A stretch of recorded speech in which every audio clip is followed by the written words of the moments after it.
Okay, so we are now recording. So if you do not want to be seen, please feel free to turn off your camera. And you may want to mute your mic so that we don't hear a whole lot of background noise in case something crazy happens. Like at the last one I was in, somebody's Roomba went off right in the middle of it. So congratulations on having a Roomba. A couple of updates that are coming up. I just want to let you know about some presentations that are going to be happening in the very near future. There's one on Monday that is Panopto for Mac users. Tara has an instructional designer drop-in next Tuesday. There's some Examity training on Tuesday. So Examity is now available for everyone, not just MTSU Online. So if you are interested in that, you should check it out. On Wednesday, the 19th, there is an accessibility training coming. That's like 5 things to do to be ready right now with the new accessibility person on campus. And then the week after that, I have 2 instructional design drop-ins that are available, one on Monday and one on Wednesday. And there is another Examity training on the 26th in case you cannot make the 18th.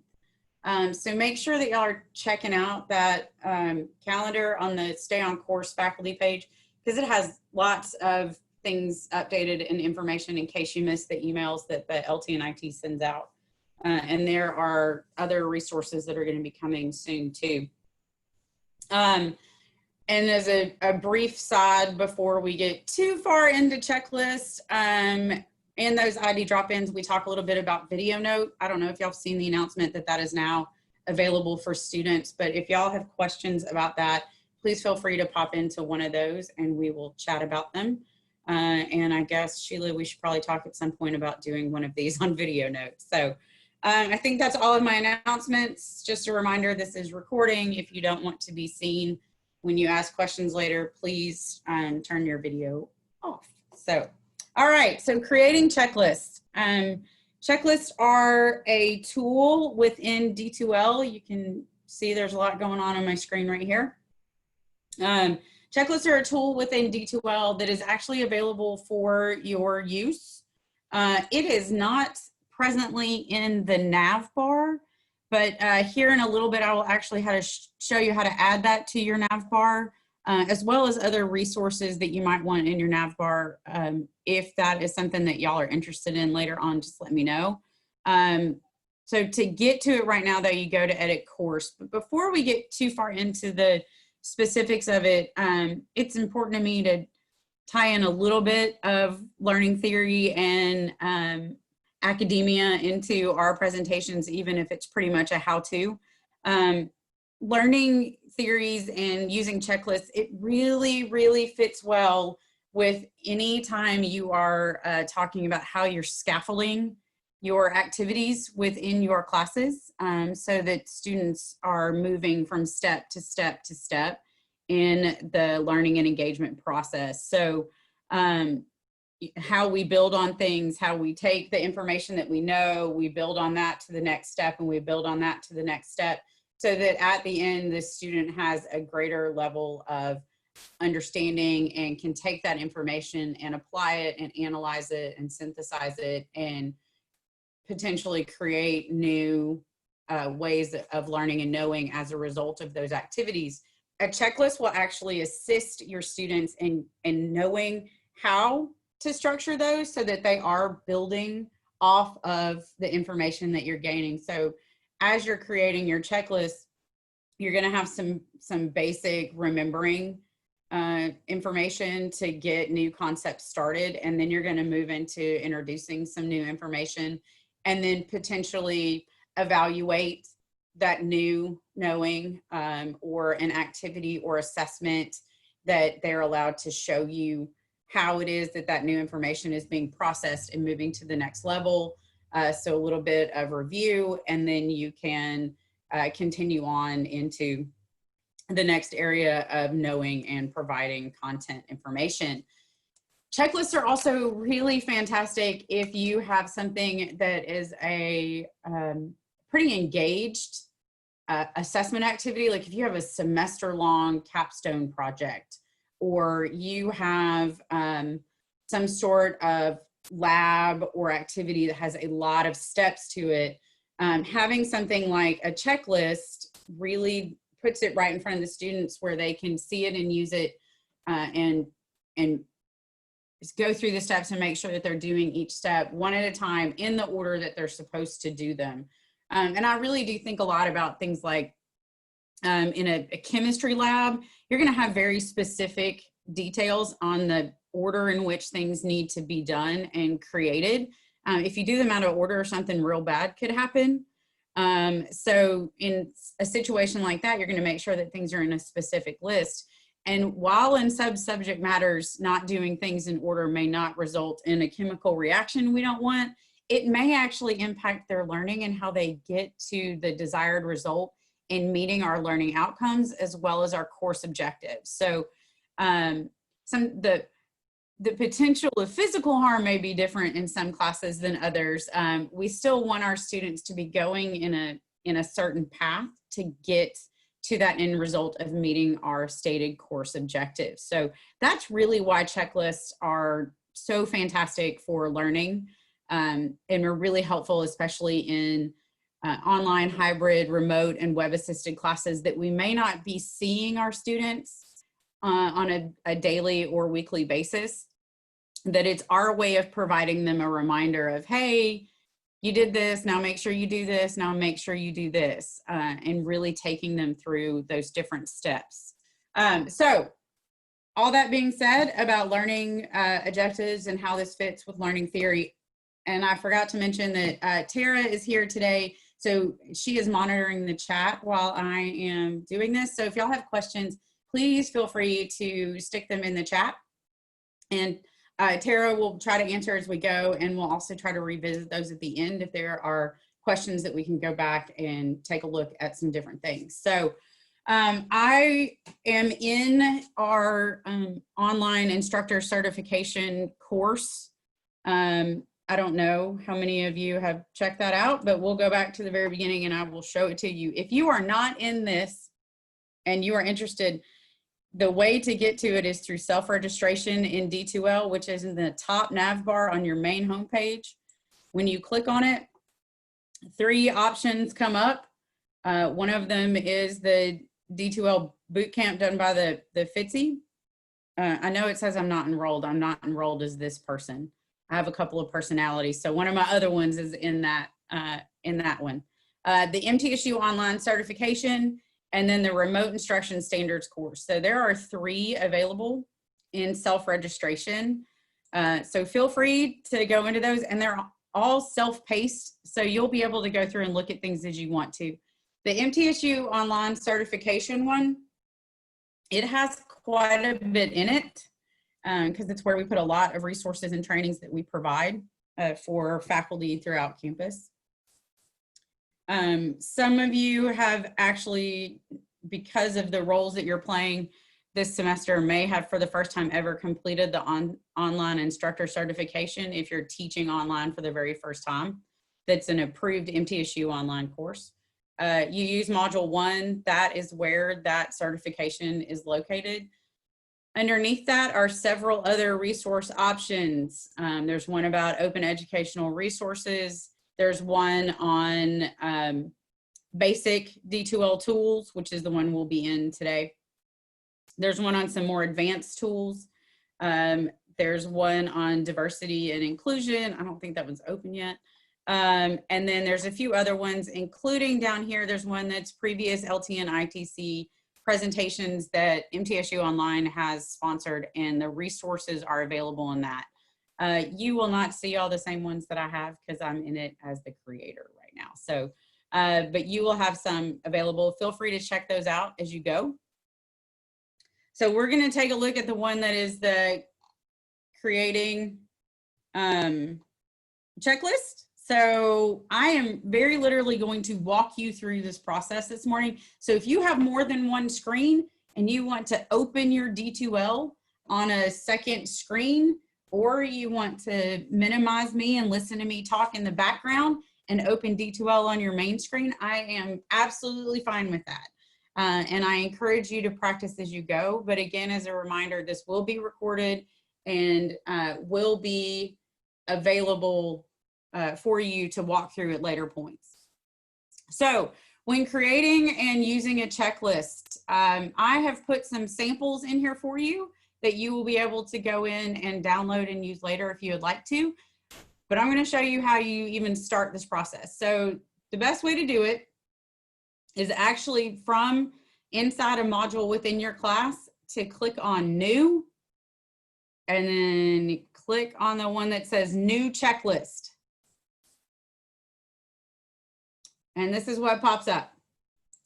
So we're going to create a checklist. I'm going to walk you through how we do this step by step.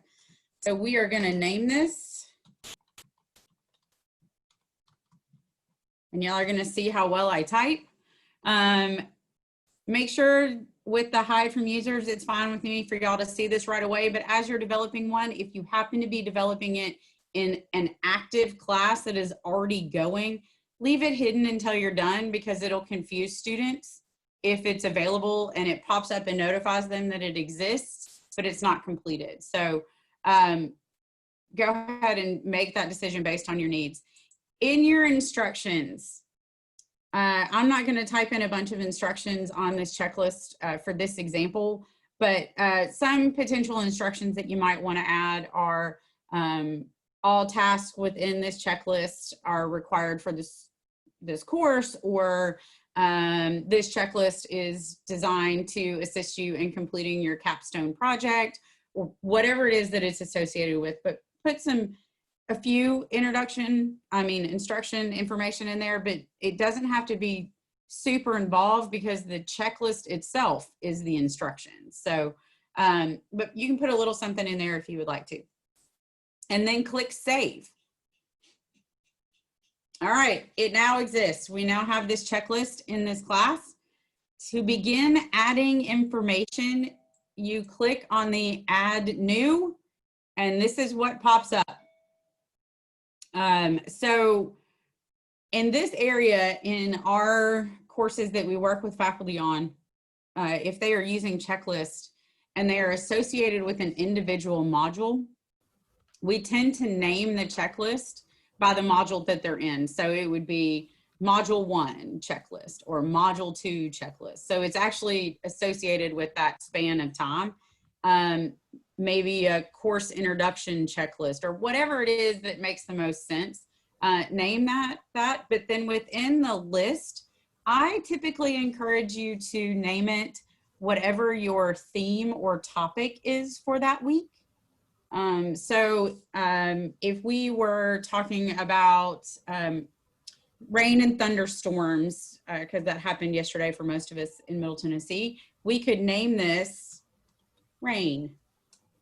And it now says that this entire checklist is devoted to rain. And the upside of doing that is that the more that we reiterate to our students what the concepts for that week are, the more that we're associating it with academic learning instead of time. Because if we call it week 1 or we focus on a time span, then the student associates the information with a day or a passage of time as opposed to a concept that they should be learning. So really thinking about what those themes are and what the main topics for that checklist are for that span of time actually just associates it in terms of learning. So we've titled Rain. To add a new task, just click on that Add a New Task. And this is what pops up. So I want to take just a second to go through this little bit of information with you before I show you some more examples. So every one of these 3 items, the task, the add due date, and add description, are all active. If you click on any one of them, you can change that information. It is absolutely and completely up to you whether or not you change this title. Some people like for the task to actually remain a numbered task. And that may have to do with you as a faculty member. It may have to do with your subject matter. It may have to do with what it is that you need your task for. But my recommendation with that is whatever you do with it, do that throughout the class and not change it from checklist to checklist to checklist. So I tend to leave mine numbered. I think that makes a good connection with the students because they can really just see test 1, test 2, test 3. And if you are a linear person, that probably helps as well. So I tend to leave mine as task 1, but that is an active box. You can change the information in there to anything you would like. Due date. My recommendation on due date and checklist is don't put a due date in your checklist. Only because we strongly encourage you to put due dates on the actual activities and assessments. So discussions, drop boxes, any of those things that you have in your class, you've already assigned a date to, affiliated with that assessment. So if you put a due date in the checklist, it is a due date that will show up in the student's calendar as a checklist due date and as an assignment due date. So it can get very overwhelming very quickly. And if you have to change the date on something that is multiple locations, you would have to go back in and change the date. So you would actually be creating work for yourself twice because you would be setting a date the first time in the checklist. And then if you had to change it, you have to go back in and change it in the checklist. And while you can bulk change dates, that's still extra work. And I don't know about y'all, but my guess is y'all are kind of busy and creating work probably isn't high on your priority list of activities. So I would actually discourage using this due date. In the add a description section, this is where you can actually put as much information as you want. These are the exact same dialogue and text box as are everywhere else in D2L where you enter information. So it's just like the instructions boxes. It's just like your news announcements boxes. It's just like any of those. You can put anything that you want in here. So we can type things in here that are like, read the introduction. All right, so there, I put just some basic information in there. For my second task, I want you to visit something. So when you click on that link button, something that's already in the class, you can link it directly in there. And it will link to anything that's already in your class. So you can link directly in there. You can add an image. You can add stuff. So quick little segue on that. In the add stuff, this is your little, hey, did you know video notes available for students?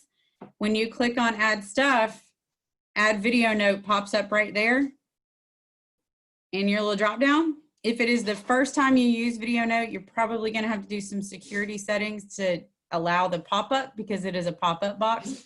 But when you add a video, when you go to add video note, a record screen comes up right there in D2L. You hit new recording, you record it right into D2L. Your students can do the exact same thing. It can auto caption, though those are not editable, so know that. But it does auto caption, and it converts it. So if they are using an iPhone and you only have PC devices, it automatically converts so you can see it. If you only have Apple devices, it will convert their recording. They don't have to upload an MP4.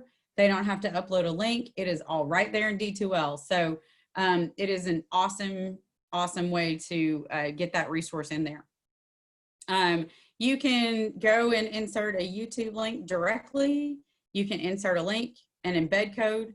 If you've been using Panatu, you can upload those directly into these boxes. Anything you want can go straight into this box. So it is linked right there. So if a student is using the checklist and is going through the checklist to do the activities for the week, you can literally put every single thing that they need for that week right here in this checklist in the order that they need to do it. And so you know that they will be doing things and scaffolding and building as they go. So that is literally it for building a checklist. It is those simple steps. It is very straightforward. It auto saves. So you don't even have to, it's like the one thing that you don't have to hit save, I'm sure. It auto saves, so it now actually exists So if we go back to creating and using checklist submodules, it is now right here. Here is our checklist, the one that we just created in just a couple of minutes. So I'm gonna show y'all a couple of examples of other checklists and some things that you can do with checklists. And then we will pop into the chat and answer some questions, or open it up to live questions if you have questions about things. So the first one is, this is what a sample of a full semester might look like. This is one way you could do it. So this one is full semester. I know I told y'all to use a theme, but I don't have a class. It just says full semester. So one way that you can do it if you are doing one that is for your entire course length is to have task 1 complete all requirements for module 1. Now, as you can see, module 1 is actually linked here. So if the student clicks on this, it just took them to the module 1 sample that I created. Oops, but it's because it's me, it's not going to show up the same way. So because I'm in there as the user instead of a student, it doesn't flow quite the same way. But it will link directly to your sample 1. My task 2 is simply module 2. And you could create one for every single module that you have in your class for that entire class term. A second way that you could potentially do a full semester, if you wanted to, is to create it. Oh, I almost gave y'all a little tip into the Kim likes to add videos to things. So module 1, this is actually within a full checklist. It's just showing that you can build several checklists within one. So module 1, our first task is to read. Our second task is to watch this video. Right, no judging. No judging. But it was too perfect. It's check yes or no. So I had to add that in there. And then for module 2, it's on that same main checklist. It's just a second category within the main checklist that creates a different list of information. So for this one, okay, here's this great podcast that we can go listen to. And then, oh yeah, I want you to participate in this introduction discussion. And I tried to use a sample of some different activities to show you what it would look like, linking things in there. This is a video that's embedded. This is a podcast that's embedded. And then this actually links to the introductions discussions.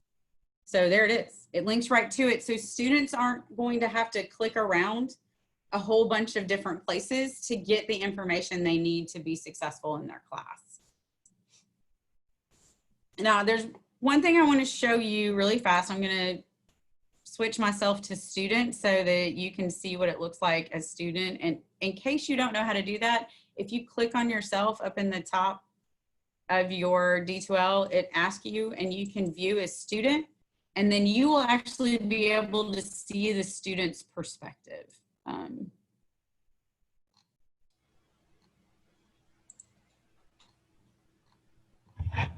All right, so I think my checklists are hidden. So way to go, Kim, right? So what I was going to show you, and I'll see if I have a checklist available and not hidden so that I can actually show y'all that.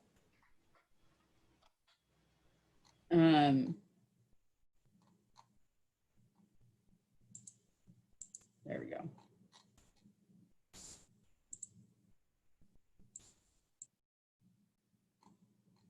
Okay, so on a checklist, when you're viewing a checklist as a student,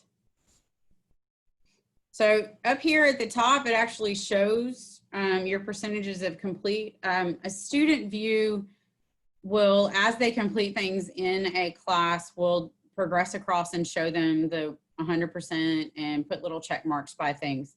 And that is really helpful for them to be able to track the information and know where they are with the class. The checklist does the same thing, but the student gets to actually actively make that happen. It's not within D2L automated.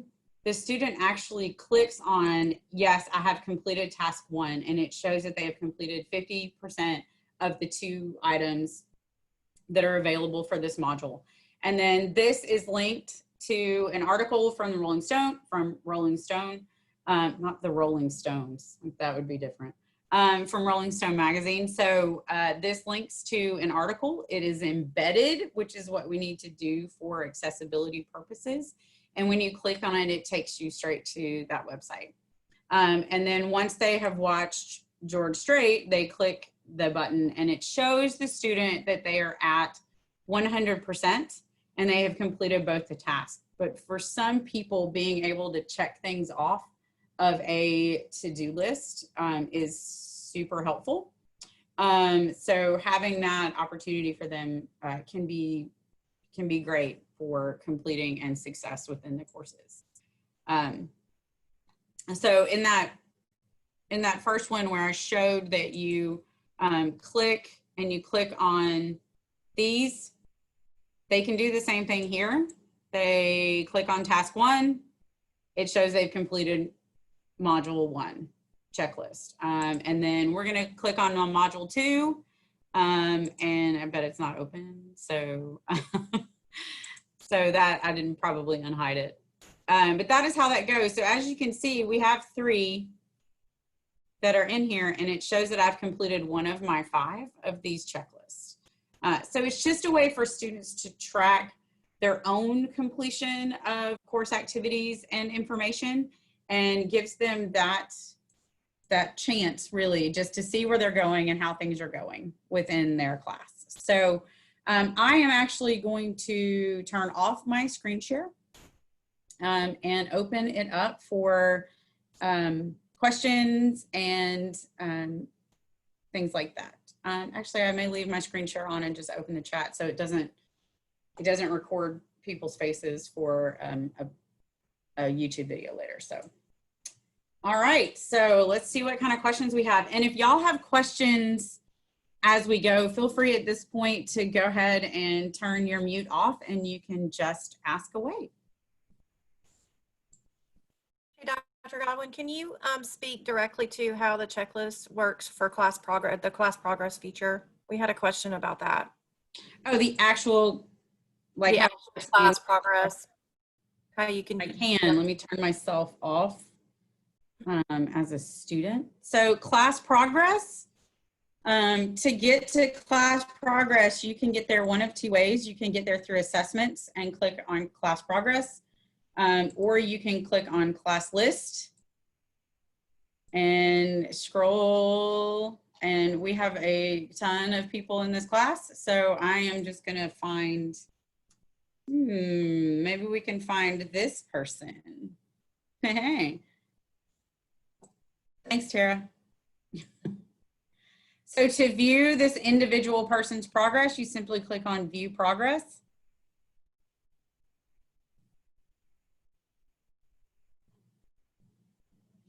And then over here are checklists. So the checklist that this individual has completed, when you click on checklist, it actually will show the exact items on the checklist that that individual completed.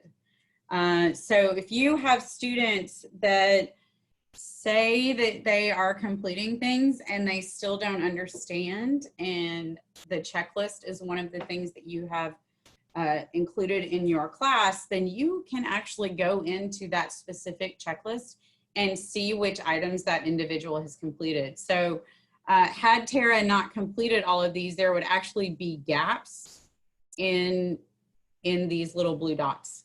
And it would let you know which ones had not been completed by that individual student. And you could actually go back and direct that student if they had a specific question about an activity or an assessment that you had in the class and they were saying they didn't understand or they couldn't find the information. You could direct them to that actual task number within the checklist and encourage them to go back and review it.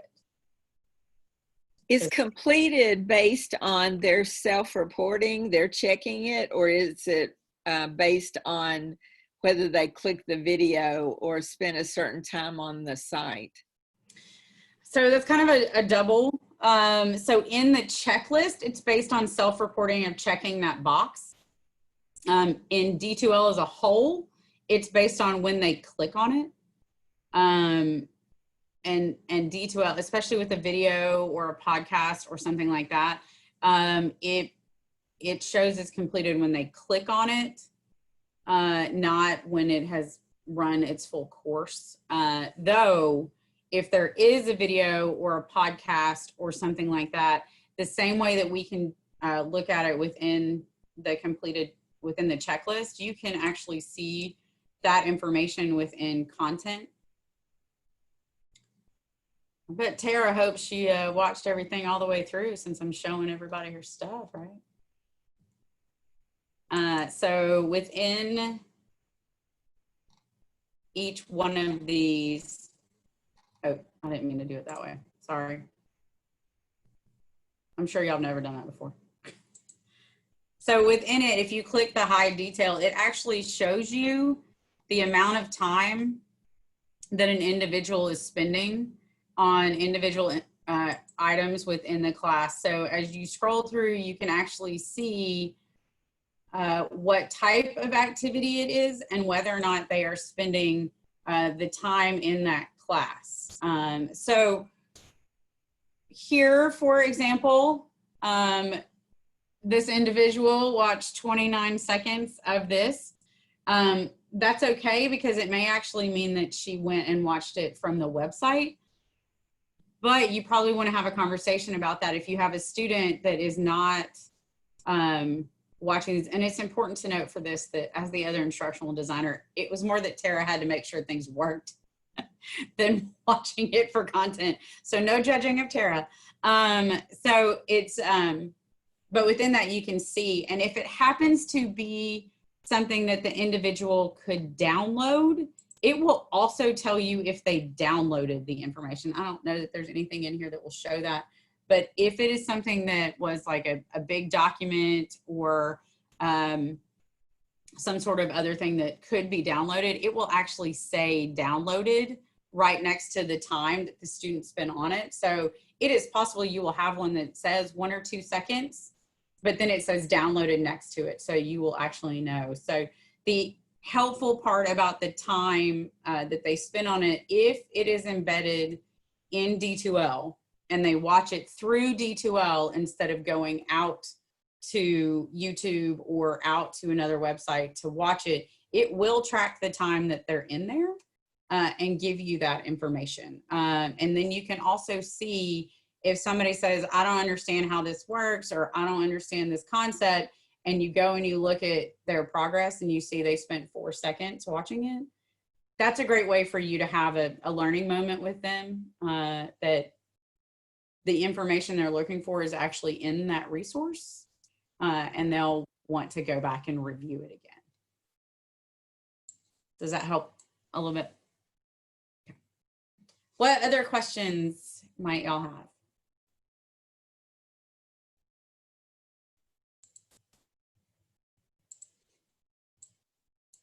See if there's anything in the chat that we need to talk about. I feel like we've been keeping up with the chat, and you've actually addressed pretty much everything thus far. Yay! Oh, there's yes, actually, you can put external linked content into your checklist. You can, as long as it is the link like to the textbook publisher, as long as you're linking to the textbook publisher site or the information that the textbook publisher provides you is how the student gets to it, you can absolutely link to the external sites within your checklist. The question in the chat was about whether or not you could link to textbook publisher information. So as long as it's a link, it will go in there exactly the same way. You just use that link option in the dialog box. Can you put a release date on a checklist list, or do you have to manually hide it and release it? I will show you. Where is it? Right down here? Right here? So when we're in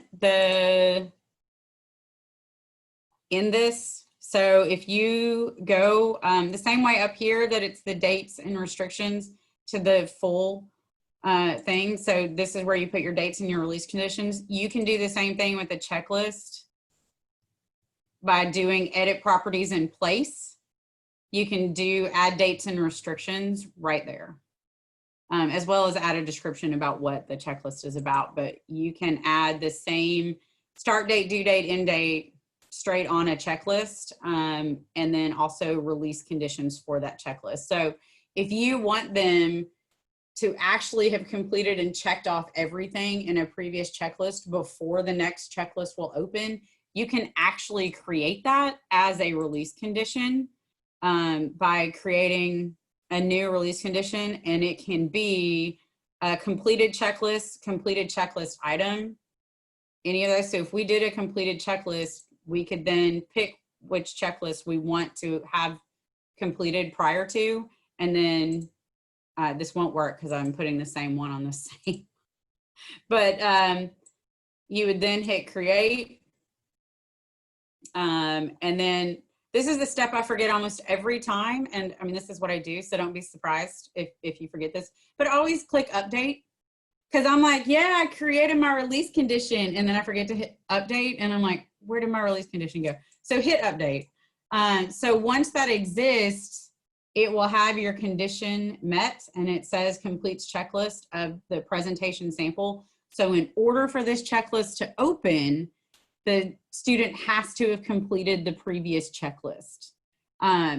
This is one that I don't know how much y'all know about release conditions, but release conditions are pretty awesome. But we have some sample things for like an academic integrity survey. If anybody ever wants that, we don't mind sending that out. That you can put into your class, that all it is a survey that lists the actual academic integrity policy of the university, and then the student puts their name in and submits the survey. If that is something that you want in your class and you have that and you want them to do it before they start anything else, if that exists, they have to complete it before other content opens, and then that kind of gives you a little security. But it's the same type of completion. They have to complete it for something to open. So the same thing happens with checklists, and you can put any kind of release conditions or dates or anything like that on it that you want. Do they also have to check it off of the checklist in order for that to work? The way that the checklist works, if you're doing completed checklist, they have to actually click on every one of those task buttons. So the very first time that you have a checklist, I would suggest in your instructions that you specifically mention, make sure that you are checking off the task button as you complete each task. This is required for the next module to open or for the next activity to open. So as long as you're clear about that in the instructions, and then maybe mention it in their first announcements or your first Zoom remote synchronous time that y'all are together or anything like that. As long as you remind them of that, then after they do that the first time, it will be clear what they need to do. Thank you. Oh, you're welcome. Hey, Dr. Godwin, we have a question about asking how you can move items around and rearrange them in a checklist. Can you show that, please? I can. Thank you. Take that release condition off so it doesn't confuse me. I can. So checklists are amazing.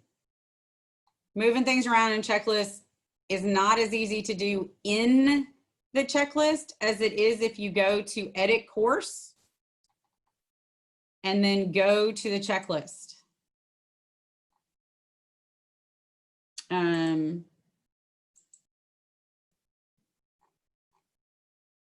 So when you, let me go back because I did that and then didn't say anything. Sorry. So from the checklist list, from Edit Course.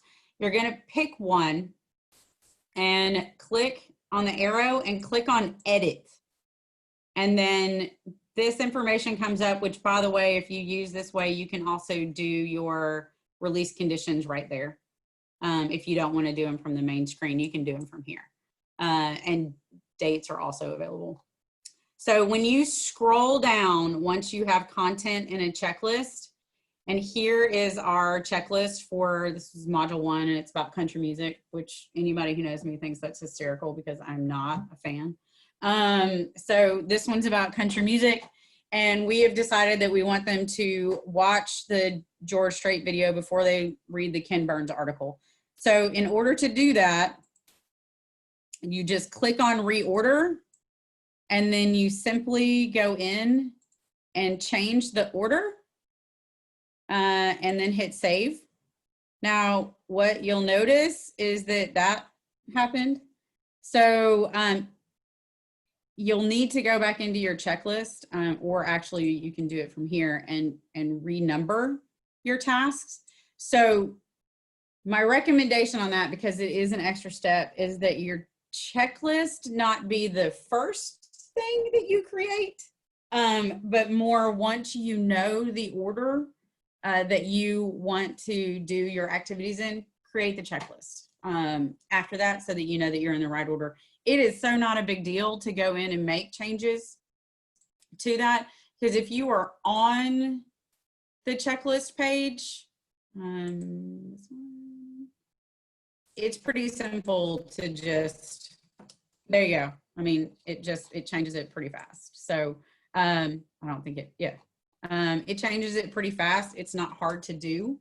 But if it's something that you're worried about, order of things, then when you're creating checklists, you can actually take that number out and just have it say task. And then if you think you're going to have to reorder, you won't have to renumber them because you won't have had any numbers to begin with. But that's just up to you. Checklist is usually the last thing I do when I'm working with somebody on designing a class because of that. And I just want to second Dr. Godwin's comment on that. This is Tara. Checklist, you are much easier to create if you do everything else first and make them at the end. Not only does it make it a faster process, so it's better for time management, but it's also a great way to double check your own process of what you've decided to have done in the course. So it's almost like a double check on your own. Did I think this through the way that I intended? Is it set up the way I intended? It kind of helps think through those processes as well.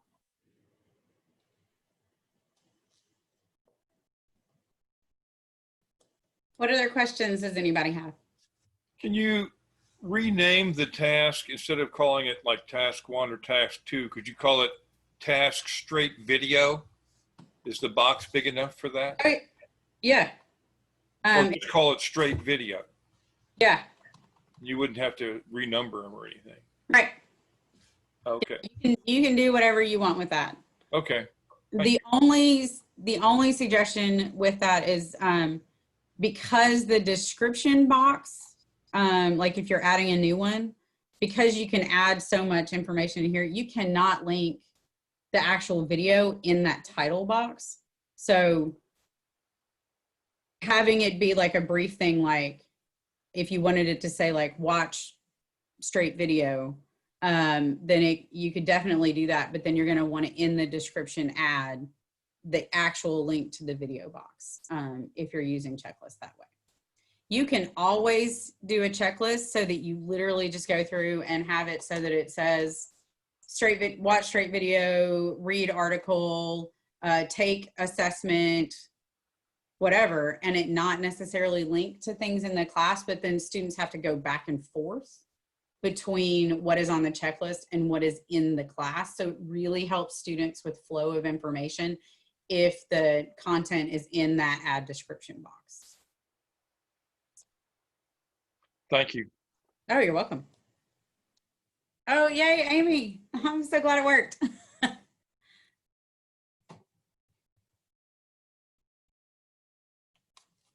Any other questions that anybody has about checklists or anything else?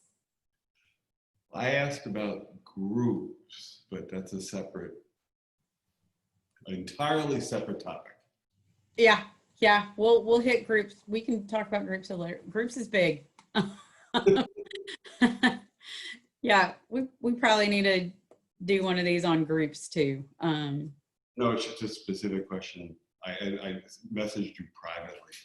Oh, okay, I'll take it. Let me see.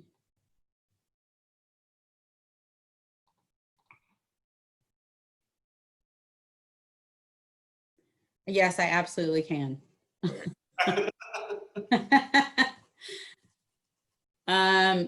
There's a question about AIs. Lane actually did a presentation on intelligent agents a little bit earlier than the summer.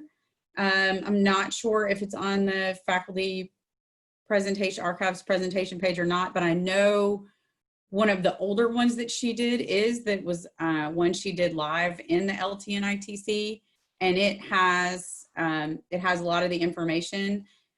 There's also, if you are in that MTSU online certification class, if you scroll down to the this one, module 4, there is a using AIs, intelligent agents, and it actually has some links for you in here. That is, this has the list of what those replacement strings are, and then there is a video from Brightspace D2L, Brightspace is the parent of D2L. And then there's also Lane's presentation from when she did it live at the LT and ITC. So they are both available within the advanced, module 3 advanced D2L. And it's the one that's using IAs. So there are some resources right there for you that teach you a little bit about using intelligent agents. And we also know how to make that happen within the arithmetic questions within Question Library, in case you are a math science person that wants to change some of your formulas so that it has different numbers. We know how to make that happen with replacement strings and intelligent agents. So if you ever have a question about that, let us know. We can walk you through that. Dr. Godwin, will you show them the D2L section we have specific to students that are in this? We've got questions about how-to videos for using D2L. Oh, absolutely. Right. I think.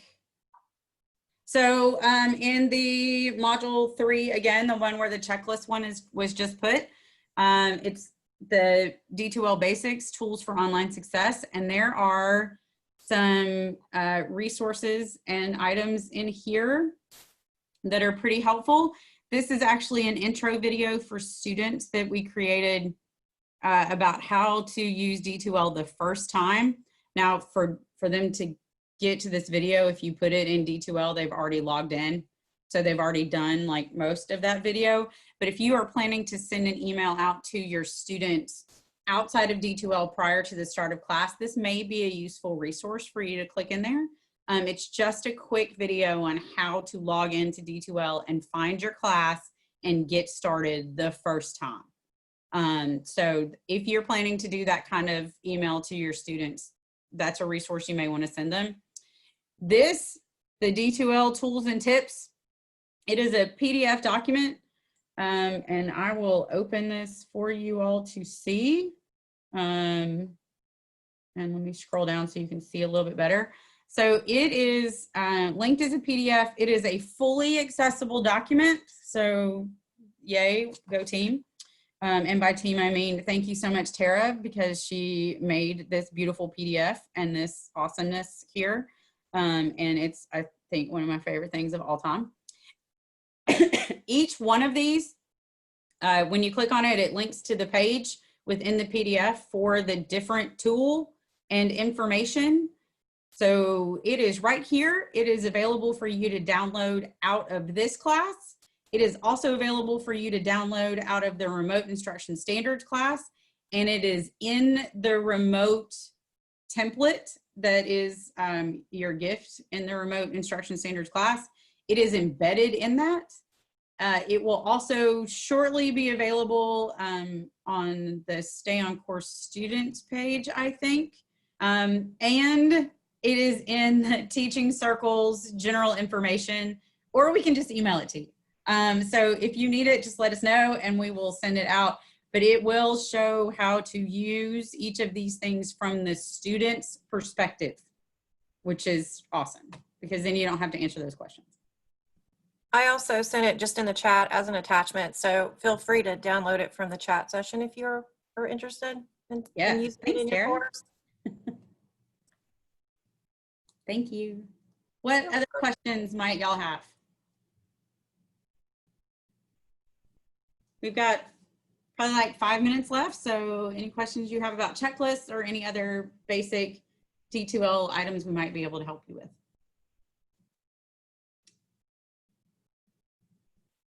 Thank y'all for being here today. We really appreciate it. We hope this was helpful for you. No, thank you. It's been really helpful. Great, thanks.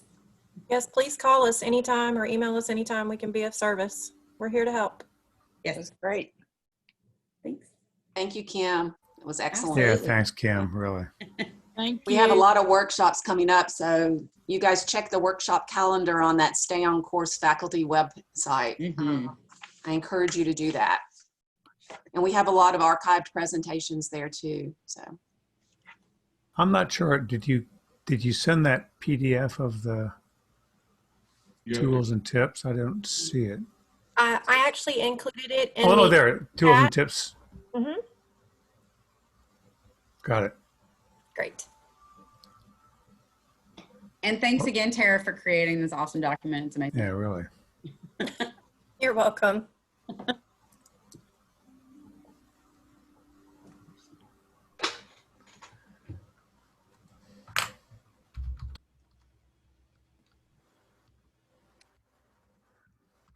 It's a deep pond, D2L. I am gonna stop my recording now.